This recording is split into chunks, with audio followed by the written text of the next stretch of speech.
Hi friends, आज मैं आपके सामने प्रस्तुत कर रही हूँ अनिल मोहन जी का उपन्यास खबरी का part 9। Please like share subscribe my channel. वो खाली दीवार थी, परंतु उस दीवार पर छोटी सी खूंटी लगी थी। भवतारा ने हाथ बढ़ाकर उस खूंटी को दबाया और दीवार में नन्हा सा छिद्र उत्पन्न हो गया। भवतारा ने उस छिद्र पर आंख लगा दी। ये देखकर मंगलू हैरान हुआ। उसके कदम खुद ब खुद उसकी तरफ बढ़ गए। मंगलू के पाँव की आहट आई तो भवतारा छिद्र से आंख लगाए कह उठा, आह, कितना खूबसूरत नज़ारा है। 210 बरस बाद के इन नज़ारों को देखकर मन को चैन मिला। कैसा नज़ारा, आओ। भवतारा पीछे हटता कह उठा, तुम भी देखो। मंगलू मंगलू हिचक भरे अंदाज से वहीं खड़ा रहा। घबराओ मत, देखो तुम भी। भवतारा का स्वर मीठा था। मंगलू आगे बढ़ा और उस छेद पर आंख लगा दी। बाहर का नज़ारा देखते ही मंगलू चौंका। बाहर की जगह किसी मंदिर या मठ जैसी थी। कोई आश्रम था। धोतियों में लिपटे कई लोग आ जा रहे थे। शाम होने को थी। कुछ दूर हरे भरे पेड़ खड़े नजर आए। मंगलू ने पीछे होकर भवतारा को देखा। ये क्या है? भवतारा ने खूंटी खींची तो वो छेद पुनः दीवार बन गया। ये मेरा मंदिर है। शैतान को पूछते हैं ये लोग, यानी कि मुझे। तुम्हें पूछते हैं? मंगलू ने हैरानी से पूछा। भवतारा ने मुस्कुराकर सहमति से सिर हिलाया। तुम्हें क्यों पूछते हैं? क्योंकि मैं शैतान का बेटा हूँ। मेरे पास शैतानी ताकतों का अंबार है। ये लोग शैतानी ताकतों को हासिल करके ताकतवर बन जाना चाहते हैं कि सामान्य लोगों पर अपना हुक्म चला सकें। क्या तुम्हें पूजने से इन्हें शैतानी ताकत मिल जाती है? क्यों नहीं। किसी किसी को शैतानी ताकत देनी पड़ती है ताकि इनकी आस्था शैतान पर बनी रहे और शैतानी ताकतें दुनिया में मौजूद रहें।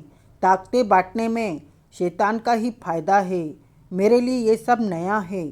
जल्दी ही तुम्हारे लिए यह सब पुराना हो जाएगा। भवतारा मुस्कुराया। मंगलू उलझन में फंसा देखता रहा भवतारा को। मैं नहा लूं? भवतारा बोला। इस वक्त तुम बहुत बुरे लग रहे हो। तुमने कपड़े भी नहीं पहने। मंगलू कह उठा, मेरे पास बहुत कपड़े हैं। कहाँ? ऊपर के कमरे में। तुमने शायद मेरी अलमारी नहीं देखी। वो तुम्हारी अलमारी है? हाँ, जब मैंने सफाई की थी तो वो खाली थी, अब भर चुकी है कपड़ों से। उधर नीचे वाले कमरे में तुम्हारे साइज के कपड़ों से भी अलमारी भरी पड़ी है। वो मेरे कपड़े हैं? हाँ। मंगलू खामोश उलझन में रहा। मैं नहाकर आता हूँ मंगलू। मुझे बता जाओ कि रात को क्या खाओगे। मैं कुछ बनाने की तैयारी करता हूँ। भवतारा मुस्कुराया। पेशाचिक मुस्कान थी उसके चेहरे पर। आंखों की चमक एकाएक बढ़ गई थी। मैं अपना भोजन शाम ढलने के बाद लेता हूँ और तुम्हें कष्ट करने की जरूरत नहीं। मेरा भोजन बाहर ही मिलेगा। ठीक है, तुम नहा लो, जिससे तुम्हारे शरीर का ये अजीब सा लेप साफ हो जाएगा। भवतारा मुस्कुराता हुआ बाथरूम की तरफ बढ़ गया। मंगलू अपने चेहरे पर अजीब से भाव लिए वहाँ खड़ा रहा। उसके चेहरे पर जाने क्यों परेशानी सी दिखाई देने लगी थी। एकाएक वो पलटा और सीढ़ियाँ पार करके नीचे वाले उस कमरे में पहुँचा जहाँ अलमारी थी। उसने लकड़ी की अलमारी का पल्ला खोला तो अचकचा उठा। वो कपड़ों से भरी हुई थी। कपड़े कीमती और शानदार थे। मंगलू ने जब ये अलमारी साफ की थी तो खाली थी। मंगलू ऊपरी मंजिल में बने भवतारा के कमरे में पहुंचा और वहां की अलमारी देखी। वो अलमारी भी कीमती कपड़ों से भरी हुई थी। मंगलू के लिए हैरान कर देने वाली बात थी, 1 घंटे बाद भवतारा बाथरूम से बाहर निकला। उसके इंतजार में मंगलू देर से गोल कमरे में टहल रहा था। उसे बाहर आते पाकर ठिठका। नज़र भवतारा पर टिकी की टिकी रह गई, मानो वक्त ठहर गया हो। भवतारा ने कुछ नहीं पहना हुआ था। उसके शरीर पर मौजूद रसायनों का लेप हट चुका था। वो सांवले रंग का आकर्षक नैन नक्श वाला खूबसूरत नौजवान था।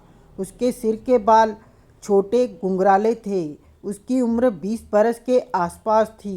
उसका व्यक्तित्व ऐसा था कि जो भी देखे मोहित हो जाए। भवतारा मुस्कुराया, उसके पास पहुंचा। कहाँ खो गए? भवतारा होले से हंसा। तुम्हारा रूप देखकर हैरान हुआ कि तुम तो काफ़ी आकर्षक हो। मंगलू कह उठा, मैं जानता हूँ। अपने रूप को मैंने खुद ही बहुत मेहनत करके बनाया था। भवतारा बोला, तुमने बनाया था? हैरानी है कि तुमने अपना रूप कैसे बना लिया। तुम्हारी समझ में नहीं आएगी ये बात, लेकिन एक बात तो पक्की है। मंगलू मुस्कुराया, क्या तुम बेशर्म हो? वो कैसे? मेरे सामने नंगे खड़े हो और तुम्हें इस बात की जरा भी परवाह नहीं। ओ, ये बात है तो मैं अभी कपड़े पहनकर आता हूँ। बहुत देर हो गई कपड़े पहने। मैं भी देखना चाहता हूँ कि कपड़ों में मैं कैसा लगता हूँ। कहने के साथ ही वो सीढ़ियों की तरफ बढ़ गया। मंगलू वहीं खड़ा रहा। ऊपर पहुंचकर भवतारा ऊंची आवाज़ में मंगलू से बोला, तुम भी नहा लो, कपड़े पहन लो, हमें बाहर चलना है। ठीक है, मंगलू ने कहा और अपने कमरे की तरफ बढ़ा। अलमारी से उसने पैंट कमीज निकाली और बाथरूम में जा पहुंचा। मंगलू नहाकर कपड़े पहने बाथरूम से निकला तो ठिठक गया। सामने ही भवतारा टहल रहा था। उसने चेक शर्ट और काली पैंट पहन रखी थी। जूते भी काले थे और बहुत अच्छा लग रहा था वो। तुम तो बहुत अच्छे लग रहे हो, मंगलू बोला। भवतारा ठिठका, मुस्कुराकर मंगलू को देखा, फिर कह उठा, कम तुम भी नहीं। मजाक मत करो, मेरा और तुम्हारा कोई मुकाबला हो ही नहीं सकता। मंगलू बोला, एक बात तो बताओ, क्या ये ऊपर से लोगों के चलने फिरने की आवाज़ें कैसी आती है? वहाँ भवतारा ने छत की तरफ देखा। मेरी समाधि है। समाधि? हाँ, समाधि के साथ मेरा बुत भी है। वहाँ लोग माथा टेकते हैं, शक्ति मांगते हैं। ओह, तो उन्हें इस जगह के बारे में पता है? कुछ को पता है, परंतु वे इधर आते नहीं। मना है इधर आना। वे यही सोचते हैं कि भवतारा की असली समाधि नीचे है, ऊपर तो समाधि का स्वरूप भर है। भवतारा ने शांत स्वर में कहा, तुम्हारी बातें अजीब सी हैं। कुछ दिन बाद तुम्हें हर बात सामान्य लगने लगेंगी। भवतारा ने सामान्य स्वर में कहा। मंगलू कुछ नहीं बोला। एकाएक भवतारा ने अपने शरीर में ऐंठन महसूस की। उसकी मुट्ठियां बंद हो गई। चेहरा बिगड़ने लगा। बदन में कंपन की तीव्र लहर उठी। फिर उसका हाथ गले पर पहुंचा और गला मसलने लगा। क्या हुआ तुम्हें? मंगलू घबराकर बोला। डॉक्टर को बुलाता। मंगलू के शब्द होठ में ही रह गए। आंखें भय से फैलकर चौड़ी हो गई। देखते ही देखते भवतारा के आगे के दो दांत इंच इंच भर बाहर को आ गए। खौफ से लिपटा मंगलू सिर से पांव तक कांप उठा।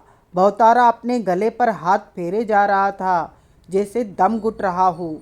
मंगलू आंखें फाड़े उसे देखे जा रहा था। करीब आधा मिनट भवतारा का यही रूप रहा। फिर वो सामान्य होने लगा। बाहर निकले, उसके दोनों दांत वापस चले गए। उसका बदसूरत सा हुआ चेहरा सामान्य होने लगा। शरीर की ऐंठन कोमलता में बदलने लगी। दोनों बाहें उसने ढीली छोड़ दी। भवतारा ने मंगलू को देखा। मंगलू की आंखों में भय था। ये क्या हो गया था तुम्हें? मंगलू ने अपने सूख रहे होठों पर जीभ फेरी। कभी कभी मुझे ऐसा हो जाता है, भवतारा ने शांत परंतु गंभीर स्वर में कहा। बीमारी है? नहीं, जब मुझे प्यास और भूख रहती है तो ऐसा होता है। मैं तुम्हें पानी ला देता हूँ। पानी? नहीं, रहने दो, यहाँ से बाहर चलते हैं। मेरी प्यास कहीं बाहर बुझेगी। भवतारा अजीब से स्वर में बोला। ठीक है, लेकिन तुम अपना वादा कब पूरा करोगे? कैसा वादा? तुमने मेरे को दौलत देने को कहा। इस बारे में बाद में बात करेंगे। मेरे भोजन का वक्त पास आता जा रहा है। मुझे बाहर जाना होगा। ठीक है, वापस आकर हम इस बारे में बात करेंगे। भवतारा एक दीवार के पास पहुंचा और नीचे झुककर उसने जाने क्या किया कि दीवार 2 फीट एक तरफ सरक गई। बाहर की रोशनी भीतर लकीर के रूप में आती दिखी। सामने लोग आते जाते दिखे। अंधेरा हो चुका था। आओ मंगलू, ये लोग हमें यहाँ से निकलते देखेंगे तो क्या सोचेंगे? पास आते मंगलू कह उठा, ये हमें नहीं देख सकते। बहुतारा मुस्कुराया, क्या मतलब? हमें क्यों नहीं देख सकते? हम सुरक्षा कवच में गिरे हुए हैं, हमें कोई नहीं देख सकता। दीवार को सरकते कोई नहीं देख सकता। जब हम इस मंदिर से बाहर चले जाएंगे तब लोग हमें देख सकेंगे। ऐसा ही वापसी पर होगा। लोग हमें इस मंदिर के बाहरी गेट तक ही देख सकेंगे। जब हम मंदिर की हद में प्रवेश करेंगे तो कोई भी व्यक्ति हमें नहीं देख सकेगा। हैरानी है, पर ऐसा क्यों? सुरक्षा के नाते, ताकि कोई जान न सके कि हम यहाँ रहते हैं। लेकिन ये होता कैसे है? मेरी शक्तियों के कमाल से। आओ मेरे साथ आओ। बहुतारा बाहर निकला, मंगलू भी बाहर आ गया। फिर वो रास्ता खुद ब खुद बंद हो गया। सामने ही लोग आ जा रहे थे, परंतु किसी का भी ध्यान उनकी तरफ न था। दोनों आगे बढ़ने लगे। वे इस बात का ध्यान रख रहे थे कि किसी से उनकी टक्कर न हो। चंद पलों में ही वे मंदिर के गेट से बाहर थे। अब लोग हमें देख सकते हैं? मंगलू ने पूछा। हाँ। बहुतारा को ज्यों ही बाहरी ठंडी हवा का झोंका टकराया तो वो बाहें फैलाकर कह उठा, कितना अच्छा मौसम है। ये अच्छा मौसम है, बहुत। ठंडी हवा तो चल नहीं रही, मंगलू बोला। फिर भी मुझे बहुत अच्छा लग रहा है। कितनी देर बाद आज़ाद हुआ हूँ, कितना अच्छा लग रहा है। मुझे समझ नहीं आई कि तुम मरे कैसे और जिंदा कैसे हुए, मंगलू ने पूछा। उसी पर बहुतारा के शरीर में ऐंठन सी हुई। अजीब सी लहर सिर से पांव तक दौड़ी। बहुतारा ठिठक गया। क्या हुआ? मुझे प्यास लगी है, गला सूख रहा है। चलो वहाँ से पानी पी लेते हैं। तुम यहीं रुको। यहाँ? हाँ, मैं कुछ देर में वापस आऊँगा। कहाँ जा रहे हो? मैं भी तुम्हारे साथ वापस। सुना नहीं तुमने कि यहीं रुको? एकाएक बहुतारा के होठों से हल्की सी गुर्राहट निकली। गुर्राहट में जाने क्या था, मंगलू सहम सा गया। बहुतारा उसे वहीं छोड़कर आगे बढ़ गया। मंगलू अपनी जगह पर खड़ा उसे देखता रहा। जाने क्यों उसे ये सब ठीक नहीं लग रहा था। बहुतारा जिस तरह उसके सामने जिंदा हुआ था, वो सब भी उसे हजम नहीं हो रहा था। रात का अंधेरा हर तरफ फैला था। 8:30 बज रहे थे। स्ट्रीट लाइट की रोशनियां हर तरफ चमक रही थी। सड़कों पर वाहन आ जा रहे थे। वाहनों के दौड़ने की रफ्तार अपनी चरम सीमा पर थी। बाजार खुले हुए थे। धीरे धीरे वक्त बीतने के साथ साथ कई इलाकों में अंधेरा होता जा रहा था। सब कुछ रोजमर्रा की तरह ही था। बहुतारा सड़क किनारे फुटपाथ पर मध्यम सी गति से इधर उधर नजरें डालता आगे बढ़ा जा रहा था। रह रहकर उसके शरीर में ऐंठन के बाव उठने लगते थे। मुट्ठियाँ बिछ जाती। अजीब सा तनाव शरीर में बढ़ जाता। बीते 1 घंटे से वो चला जा रहा था। एकाएक वो ठिठका। नजरें उस व्यक्ति पर जा टिकी जो अंधेरी गली में प्रवेश कर रहा था।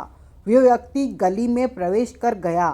बहुतारा ने भी गली में प्रवेश किया और दबे पांव उसके पीछे बढ़ने लगा। अब उसके शरीर में उठती ऐंठन तेज हो गई थी। अजीब सा खिंचाव उसके शरीर में उठ बैठ रहा था। जाने क्यों उसके चेहरे के भाव भी बदल रहे थे। रह रहकर उसका चेहरा क्रूरता से भर उठता था। गली के भीतर एक ही लैंप पोस्ट था जो कि दूर था और उसकी रोशनी भी मध्यम थी। एकाएक बहुतारा का रूप बदलने लगा। जाने क्या हुआ कि उसके हाथों की उंगलियों के नाखून एकाएक इंच इंच भर लंबे हो गए। चेहरा अचानक ही बदलकर भयानक सा हो गया। कोई देखे तो चीख उठे। आगे के 2 दांत इंच भर बाहर आ गए। सिर के बाल झुंड बनाकर खड़े हो गए। अब उसकी चाल में भी बदलाव आ गया था। ये बहुतारा का असली चेहरा था। उसके भीतर का शैतान जाग उठा था। आगे चलते व्यक्ति को किसी के पीछे आने का एहसास हुआ तो वो ठिठक कर पलटा। अंधेरे में उसकी निगाह बहुतारा पर पड़ी। कुछ पल उसने बहुतारा को देखा। बहुतारा और पास आ गया। जब उसने बहुतारा का असली रूप देखा तो खौफ से आंखें फैल गई। मुंह पूरा का पूरा खुल गया। शायद वो दहशत से चीखना चाहता था अपने पास किसी दरिंदे को पाकर। उसी पल बहुतारा पास पहुंचा और उसे जोर से धक्का दिया। वो लड़खड़ा कर नीचे जा गिरा। उसमें इतनी हिम्मत न थी कि उठ सके। डर के मारे वो सूखे पत्ते के भांति काँप रहा था। आंखें दहशत से फटी हुई थी। किताबी दरिंदे को पहली बार अपने सामने देखा था। बहुतारा के होठों से मध्यम सी गुर्राहट बार बार निकल रही थी। कौन हो तुम? उसके होठों से थरथराता स्वर निकला। वो नीचे ही गिर पड़ा था। बहुतारा गुर्राहट के साथ उसके पास नीचे बैठा और दोनों टांगें फैलाकर उसके शरीर को टांगों में जकड़ लिया। दहशत में कांपकर उसने खुद को छुड़ाना चाहा, परंतु कोई फायदा न हुआ। उसकी टांगों की जकड़न से उसने खुद को आज़ाद कराना चाहा, परंतु नाकाम रहा। बहुतारा ने उसके सिर के बाल मुट्ठी में जकड़े और गर्दन एक तरफ कर दी। उसके साथ ही उसने होठों से बाहर निकले दांत उसकी गर्दन की नस में घुसेड़ दिए। वो व्यक्ति तड़प उठा, लेकिन बहुतारा की पकड़ से आज़ाद न हुआ। उसके शरीर का खून बहुतारा के दांतों की नली के रास्ते उसके गले में उतरता जा रहा था। अब तो उस व्यक्ति का छटपटाना भी बंद हो गया था। 3 मिनट तक यही आलम रहा। कोई दूसरा तब तक गली में न आया था। फिर जब बहुतारा ने उसके शरीर को छोड़ा तो वह नीचे लुढ़क गया। उसकी जान खत्म हो चुकी थी। बहुतारा के होठों से गुर्राहट निकली। ठीक यही पल थे कि टॉर्च की रोशनी बहुतारा के शरीर पर पड़ी। रोशनी में स्पष्ट दिखा कि उसके होठ, मुंह और दांत खून से सने हुए थे। उसने ऊपर रोशनी की तरफ सिर उठाया तो पास के मकान की खिड़की से किसी को जागते पाया। वो ही उस पर टॉर्च की रोशनी मार रहा था। अगले ही पल औरत की भयपूर्ण चीख गूंज उठी। टॉर्च ऊपर से नीचे आ गिरी और पहले की तरह अंधेरा छा गया। बहुतारा उठा और गली में आगे बढ़ गया। अब बहुतारा की चाल में मस्ती थी। वो इस तरह झूमते हुए आगे बढ़ रहा था जैसे भरपूर नशा कर लिया हो। उसके होठों से अब भी गुर्राहट निकल रही थी। गली के आगे वाले मोड़ पर आकर वह ठिठका। अब वो सामान्य दिख रहा था। उंगलियों के नाखून लुप्त हो गए थे। इसी तरह बाहर को निकले दांत भी मुंह में वापस चले गए थे। सिर के बाल ठीक हो गए थे। भयानक हो चुका चेहरा भी अब पहले की तरह सामान्य था, परंतु होठ, दांतों और चेहरे पर खून लगा स्पष्ट नजर आ रहा था। बहुतारा ने ठिठक कर गर्दन घुमाते हुए गली में देखा। गली शांत थी, वहाँ कोई न था। उसके बाद बहुतारा आगे बढ़ गया। कुछ आगे जाकर सड़क के किनारे उसे टूटी लगी दिखाई दी तो पानी से वो अपने हाथ मुंह धोने लगा। मंगलू पास की पुलिया पर बैठा बहुतारा के आने का इंतजार कर रहा था। रात के 12 बज रहे थे। वो अकेला बैठा बैठा बोर हो चुका था और साथ ही अपने भविष्य की योजना भी बना रहा था। बहुतारा ने उसे पैसा देना था। वो सोच रहा था कि उस पैसे का क्या करेगा। उसे कोई दुकान ले लेनी चाहिए, आराम से काम धंधा करेगा। सारा वक्त उसने इन्हीं सोचों में डूबे बिताया। तब 1 बजने को था जब बहुतारा वहाँ पहुँचा। तुम कहाँ चले गए थे? मंगलू ने नाराज़गी भरे स्वर में पूछा। काम था, बहुतारा मुस्कुराया। वो फ्रेश और खुश लग रहा था। ऐसा भी क्या काम था जो मुझे नहीं ले गए साथ? चलो, अब मैं आराम करूँगा। दोनों उस मंदिर के गेट की तरफ बढ़ गए। गेट बंद था और भीतर कोई दरबान भी नहीं खड़ा था। ये गेट तो बंद हो गया। तुम दिन में अपना काम नहीं कर सकते थे? मंगलू ने कहा। मेरे काम रात को होते हैं, अब क्या करें, बाहर ही सोना पड़ेगा। उसी क्षण उस बड़े से गेट के भीतर लगी कुंडी खुद ब खुद खुलने लगी। ये क्या? मंगलू के होठों से निकला। तुमने अभी मेरी शक्तियाँ देखी कहाँ हैं? मंगलू कुछ न कह सका। गेट खुद ही खुल गया। दोनों ने भीतर प्रवेश किया और आगे बढ़ गए। पीछे गेट अपने आप बंद होता चला गया। गुंडी लग गई। वे दोनों उसी दीवार वाले रास्ते से होकर गोल कमरे में जा पहुँचे। ओ, बहुतारा बैठता हुआ बोला, जीवित होकर कितना अच्छा लग रहा है। इसमें अच्छा क्या लगता है, तुम नहीं समझोगे। अरे, मंगलू के होठों से निकला, तुम्हारी कमीज पर खून की बूंदें कहाँ से आई? बहुतारा ने कमीज की तरफ देखा भी नहीं और मुस्कुरा कर बोला, लग गई होगी कहीं से, खाना खा लिया? हाँ। बहुतारा की आंखों में तीव्र चमक आ ठहरी। मैंने तो कुछ खाया ही नहीं। जब से चाकू मुझे कूड़े के ढेर से मिला है तब से मुझे भूख ही नहीं लगी। ये तो मेरी शक्ति का कमाल है। तुम जब तक मेरी सेवा में हो तुम्हें भूख नहीं लगेगी। ऐसा क्यों? मैं नहीं चाहता कि शैतान के सेवक पेट भरने के चक्कर में अपना वक्त खराब करते रहें। जो मेरी सेवा करेगा वो हर परेशानी से आज़ाद हो जाएगा। बहुतारा ने मुस्कुराकर कहा, तुम मुझसे खुश हो? मंगलू ने पूछा। हाँ, बहुत खुश। मेरी सेवा में कोई कमी तो नहीं? नहीं, तुम तो मेरे दोस्त हो। तुमने मुझे दौलत देने का वादा किया है, बहुत सी दौलत। मंगलू बोला, वो मुझे दे दो। बहुतारा ने मुस्कुराकर मंगलू को देखा। दौलत चाहिए तुम्हें? हाँ। मंगलू ने फौरन सिर हिलाया। क्या करेगा तू दौलत का? खाऊंगा, ऐश करूंगा। तुझे भूख तो लगती नहीं, फिर क्या खाएगा तू? बहुतारा मुस्कुराया। वो मैं काम करूंगा। काम करके पैसा कमाएगा? हाँ। क्या करेगा पैसा कमाकर? कार खरीदूंगा, मकान खरीदूंगा। कार और मकान तो मैं तुझे वैसे ही दे दूंगा। तू इस जगह पर रह, कार किसी की भी उठा ले। मंगलू बहुतारा को देखने लगा। ठीक कहा ना मैंने? बहुतारा मुस्कुराया। इस तरह तो मैं करूँगा क्या? बोर हो जाऊँगा। बोर क्यों होगा तू? मेरी सेवा में लगा रह। यहाँ तेरे को क्या कमी है? बहुतारा उठता हुआ बोला, मैं अब आराम करूँगा। नींद आ रही है मुझे, लेकिन मुझे दौलत।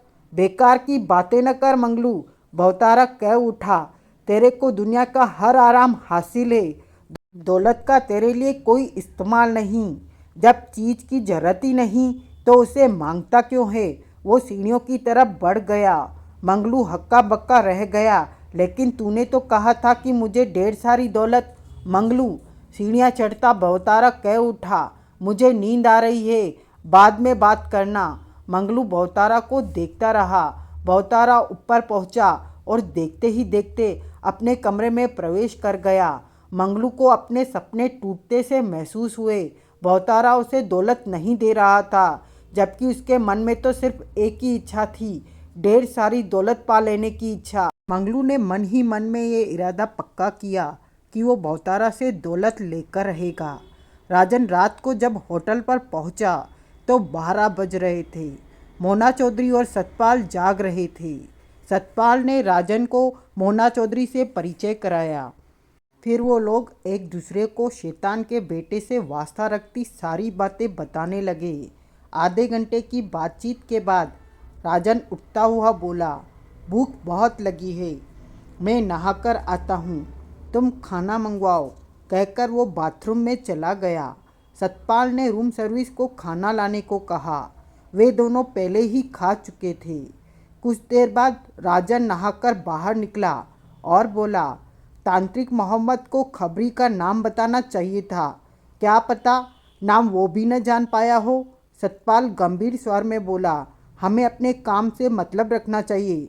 हमारे लिए इतना ही जानना बहुत है कि हमें कोई बहुतारा के बारे में खबर देगा।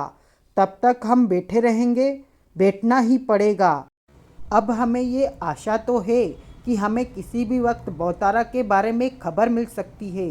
हाँ, ये आशा तो मन में है ही। राजन ने सिर हिलाकर कहा, खाना नहीं आया? आने वाला होगा। तुम लोगों ने डिनर ले लिया? हाँ, राजन बैठता हुआ कह उठा। मेरे ख्याल में तांत्रिक बेलीराम ने वहाँ से निकलने के लिए गुप्त रास्ता बना रखा होगा। उसी रास्ते से वो मंगलू के साथ वहाँ से निकलकर शैतान के बेटे के शरीर के पास पहुँचा होगा। निकलने के लिए मुख्य रास्ता इस्तेमाल करता तो मुझे अवश्य नज़र आता। मैं बहुत अच्छी तरह से वहाँ पर नज़र रख रहा था। खाने के लिए रूम सर्विस को पुनः कहा गया। कुछ देर बाद वेटर खाना लाया। माफ़ कीजिएगा साहब जी, वेटर आते ही बोला, खाना लाने में देर हो गई। वो क्या है कि गली में 2 लाशें मिलने की खबर मिली, वो देखने चला गया था। लाशें? हाँ साहब जी, 2 लाशें, एक औरत की और एक आदमी की। औरत की लाश तो उसके घर की पहली मंजिल की खिड़की पर आधी बाहर और आधी भीतर लटकी हुई है। उसकी आंखें फटी पड़ी हैं। पुलिस का कहना है कि उसने कोई ऐसी चीज़ देखी है कि दहशत से उसके दिल ने काम करना बंद कर दिया। शायद उसने टॉर्च से गली में कुछ ऐसा देखा, क्योंकि टॉर्च उसके हाथ से छूटकर गली में गिरी पड़ी है। औरत के घरवालों ने उसकी टॉर्च को पहचाना। और दूसरी लाश, साहब जी, वो तो गली में पड़ी है, एकदम निचड़ी हुई, जैसे किसी ने उसका खून पी लिया हो।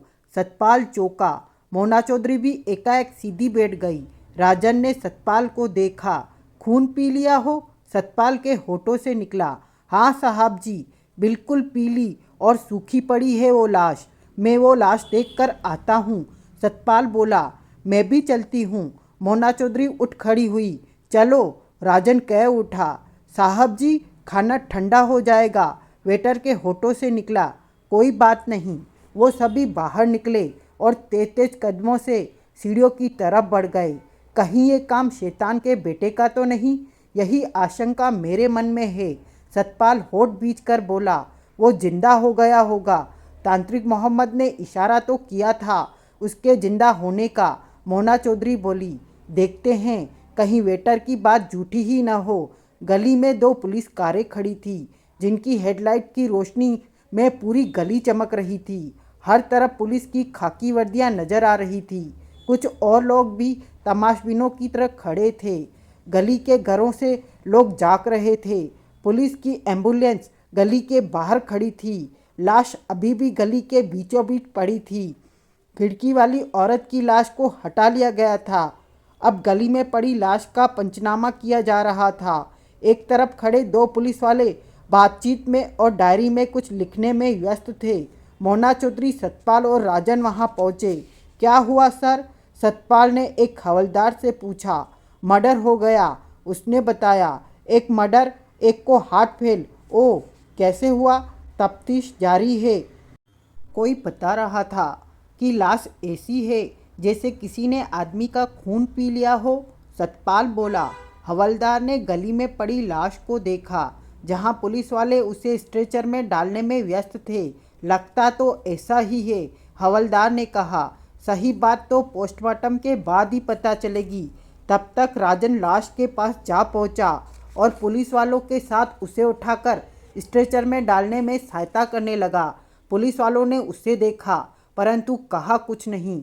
लाश के स्ट्रेचर पर डालने के साथ ही राजन ने लाश के गले के दोनों ओर देखा। अगले ही पल वो जड़ हो गया। आशंका सही साबित हुई। गले पर एक तरफ 2 निशान बने स्पष्ट दिखे, बिंदु जैसे गहरे निशान। गले पर हर तरफ खून फैला हुआ था। ये गले पर निशान कैसे? राजन अनजान बनता पुलिस वालों से बोला। अभी स्पष्ट नहीं, परंतु लगता है जैसे किसी ने इसका पूरा खून निकाल लिया हो, एक पुलिस वाला बोला। उसके बाद लाश यहाँ फेंक दी गई हो। तुम कौन हो? दूसरे पुलिस वाले ने पूछा। पास ही होटल में ठहरा हूँ, लाशों के बारे में सुना तो यहाँ जाओ, अपना काम करो। राजन वहाँ से हट गया। वो जानना चाहता था, वो जान ही चुका था। स्ट्रेचर पर रखी लाश को गली के मोड़ पर खड़ी एम्बुलेंस तक ले जाया जाने लगा। राजन, मोना चौधरी और सतपाल के साथ गली के मोड़ की तरफ बढ़ा। शैतान का बेटा पुनः जीवित हो गया है, ये उसी का कारनामा है। राजन का स्वर गंभीर था। तुम कैसे कह सकते हो? सतपाल ने उसे देखा। मैंने लाश उठाने के बहाने लाश का गला देखा। गले में एक तरफ जहाँ से खून की नस गुजरती है, वहाँ नन्हे से 2 छेद हुए पड़े हैं, जैसे कि दांत लगाए गए हों। लाश की हालत बता रही है कि उसमें खून नहीं रहा। पुलिस वालों का भी यही कहना है, जैसे उसका खून निकालकर किसी ने यहाँ लाश फेंकी है। मुझे तो अभी भी विश्वास नहीं आ रहा है। सतपाल ने गहरी सांस ली। किस बात का विश्वास? राजन ने उससे देखा कि ये शैतान के बेटे का कारनामा है। वो जिंदा हो गया है तो तुमने कहा था खून पिएगा। मोना चौधरी ने गंभीर स्वर में कहा। उसका भोजन खून है और इसलिए उसने पुनः जीवन पाया है। हाँ, मैंने ऐसा ही कहा था। फिर तो तुम्हें मान लेना चाहिए कि ये सब उसी का किया धरा है। डर लगता है, सतपाल ने चिंतित लहजे में कहा। अगर वो सच में जिंदा हो गया है तो बहुत बुरा होगा, मालूम हो जाएगा। एक रात और इंतज़ार कर लो। मोना चौधरी गंभीर थी। आज रात उसने ये काम किया है तो कल रात भी करेगा। कल रात को भी वो किसी का खून पिएगा। तांत्रिक बेलीराम उस वक्त गहरी नींद में था। धोती जैसा कपड़ा उसने कमर के गिर्द और कंधे पर लपेट रखा था। गले में कई तरह की मालाएं और माथे पर अधमिटा सा तिलक लगा नजर आ रहा था। उस कमरे में उसके अलावा कोई और न था। आधी रात का वक्त हो रहा था। बाबा दूसरे कमरे में सोया हुआ था। बाहर बेलीराम के शिष्यों की नशे भरी आवाज़ें यदाकदा सुनाई दे जाती थी, परंतु कुल मिलाकर डेरे पर शांति थी। रात के इस सन्नाटे को कभी कभार जानवरों की आवाज़ें भंग कर देती थी। एकाएक बेलीराम के कमरे में चाटे की तीव्र आवाज़ उभरी। बेलीराम तड़प कर उठा। कौन है? आसपास देखता बेलीराम गुस्से से कह उठा, मैं हूँ। वहाँ मोहम्मद की आवाज़ गूंजी। तूने मुझे चाटा मारा। अगले ही पल पुनः चाटे की आवाज़ उभरी और बेलीराम तड़प कर खड़ा हो गया। होश में आ मोहम्मद! बेलीराम गुस्से से चीख कर बोला। होश में आया हूँ अब। तांत्रिक मोहम्मद का कड़वा स्वर वहाँ गूंजा। तेरी हिम्मत कैसे हुई मुझे चाटा मारने की? बेलीराम फड़फड़ाया। मैं तो तेरे को उल्टा भी लटका सकता हूँ। बोल, लटकाऊँ क्या? तू झगड़ा करने को उतारू है। झगड़ा तो तूने कर ही लिया है। मेरी ताकतों की डोरी तेरे चेलों ने क्यों तोड़ी? वो मेरे चेले नहीं, बहुतारा के शागिर्द ने तोड़ी थी। जंगला मेरे आदेशों पर नहीं चलता। तुम सब एक हो। वहम है तुम्हारा। तूने मेरे को चाकू नहीं दिया। मोहम्मद, ये तू भी जानता है कि वो चाकू तेरे को नहीं दिया जा सकता था, तभी तूने वो ही चाकू मांगा। अच्छा? मोहम्मद के हंसने की आवाज़ आई। तू तो बड़ा समझदार हो गया है। तूने मेरी चालाकी भांप ली। क्या चाहता है तू? मेरे से टकराकर तुम सबने ठीक नहीं किया। गलती हो गई जंगला से। तेरे को परेशान करने का जंगला का कोई इरादा नहीं था। गलती की सज़ा भुगतेगा नहीं? वो सज़ा जंगला को दे। मेरे से क्या बात करता है? मैं तो कहूँगा कि उसे शक्तियों की डोरी तोड़ने को बहुतारा ने कहा था। बहुतारा क्यों कहेगा? तेरे को पता है कि बहुतारा झगड़ों में हिस्सा नहीं लेता। तुम सब सज़ा भुगतोगे। बेलीराम का चेहरा कठोर हुआ। बहुतारा को झगड़ा पसंद नहीं है तो इसका मतलब ये नहीं कि तेरी हरकतों पर वो चुप बैठ जाएगा। मैं जानता हूँ वो नंबर हरामी है। बहुतारा तेरे को तबाह कर देगा अगर तूने कोई शरारत की तो। धमकी देता है? मेरे को धमकी देता है? बता रहा हूँ कि कुछ किया तो बहुतारा तेरे को छोड़ेगा नहीं। देखते रहो कि अभी क्या होता है। मोहम्मद का स्वर तीखा था। पता तो होगा तेरे को कि वो फिर से जिंदा हो गया है। मालूम है कुछ वक्त पहले उसने एक मनुष्य का खून पिया है। वो तो उसका भोजन है, लेकिन एक मनुष्य अपनी जान गंवा बैठा। अभी तो मुस्कुराया बेलीराम। जाने कितने मनुष्यों को खून बहुतारा का भोजन बनेगा। अपना किया भुगतेगा बहुतारा। तू ये बातें बहुतारा से क्यों नहीं करता? क्यों जाऊँ मैं उसके पास? मुझे क्या पड़ी है उसे समझाने की? क्या वो नहीं जानता कि वो गलत कर रहा है? डरता है तू बहुतारा से बात करने में? हवा मत दे मुझे। मैं तेरी बातों में फंसने वाला नहीं। मेरे से क्या चाहता है तू? समझा दे बहुतारा को। वो जो कर रहा है उसका नतीजा बहुत बुरा होगा। वो महागुरु है मेरा। मैं उससे ऐसी बातें नहीं कह सकता। बेलीराम ने कहा। उसकी गलत बातों में हाँ मिलाना ही जानता है। हम शैतान के उपासक हैं। यही सब करना और मानना हमारा धर्म है मोहम्मद। यही शिक्षा हमने पाई है। तभी चाटे की आवाज़ उभरी। बेलीराम का मस्तिष्क झंझना उठा। चाटा जोरदार था। बाज आजा वरना भुगतेगा। बेलीराम ने गुर्राकर कहा।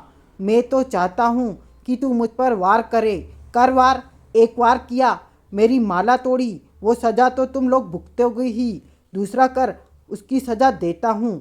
तुझे इसी पल मिट्टी में मिला दूंगा। बेलीराम होठ बीचे खड़ा रहा, कुछ नहीं बोला। फिर आऊँगा बेलीराम, बुरा भुगतोगे तुम सब। उसके बाद तांत्रिक मोहम्मद की आवाज़ नहीं आई। कई मिनट बीत गए। गुस्से में लिपटा बेलीराम शैतान के बेटे को बुलाने के लिए मंत्र उच्चारण करने लगा। चंद पल ही बीते थे कि जंगला की आवाज़ गूंजी। क्या बात है? शैतान का बेटा नींद में है, क्यों उसे तंग करता है? तू क्यों आया? बेलीराम गुर्राया। सुना नहीं तूने? शैतान का बेटा नींद में है। भोजन के पश्चात वो आराम कर रहा है। क्या चाहता है तू? तूने तांत्रिक मोहम्मद का धागा तोड़कर बहुत बुरा किया। कितनी बार कहेगा ये बात? मोहम्मद ने मेरी पिटाई की तो तू भी उसे पीटता। एक गलती के बाद दूसरी गलती करता। मोहम्मद की ताकत को तू जानता नहीं? जानता हूँ, उसे शैतान का बेटा ही पीट सकता है, लेकिन मोहम्मद तक पहुँचना किसी के लिए भी आसान नहीं। तूने मोहम्मद को कहना था कि जंगला से बात कर, उसने धागा तोड़ा है, कहा था, लेकिन तेरे बारे में वो सुनता ही नहीं। शैतान के बेटे को तू क्या कहना चाहता है? मोहम्मद धमकी दे चुका है कि तुम सब भुगतोगे। उसकी धमकी पर तू परेशान क्यों होता है बेलीराम? बकवास मत कर। वो हम सबको तगड़ा नुकसान पहुंचा सकता है। क्या वो जानता है कि शैतान का बेटा कहाँ पर है? जंगला ने पूछा। नहीं जानता तो वो हमें नुकसान नहीं पहुंचा सकता। बच्चा है तू, अभी तू मोहम्मद की ताकत को नहीं पहचानता। क्या उसकी ताकत शैतान के बेटे से ज़्यादा है? बेलीराम ने जवाब न दिया। बोल, चुप क्यों हो गया? जो भी हो, मोहम्मद भी कम नहीं, इतना ही जानता हूँ मैं। ठीक है, शैतान के बेटे तक मैं ये बात पहुँचा दूँगा। यही बात कहना चाहता था न तू? ये क्या कम है? मोहम्मद चाहता है कि हम उसके खिलाफ कुछ करें ताकि उसे हमसे लड़ने का बहाना मिले। बेलीराम ने शांत और गंभीर स्वर में कहा। वो उकसा रहा था मुझे कि मैं उसे मारूं। मैंने धागा तोड़ा। मोहम्मद चाहे तो मुझे ख़त्म करके सज़ा दे सकता है, लेकिन वो मुझे कुछ कहता क्यों नहीं? वो झगड़ा करना चाहता है। मुझे तो लगता है कि बात कुछ और ही है। और क्या? यही तो पता नहीं। जंगला की सोच भरी आवाज़ गूंज रही थी। मोहम्मद का इस तरह बार बार धमकी देना मुझे तो अजीब सा लगता है। जाता हूँ, तेरी बात शैतान के बेटे तक पहुँचा दूँगा। उसके बाद जंगला की आवाज़ न आई। तांत्रिक बेलीराम कमर पर हाथ बांधे टहलने लगा। रात सरकती जा रही थी।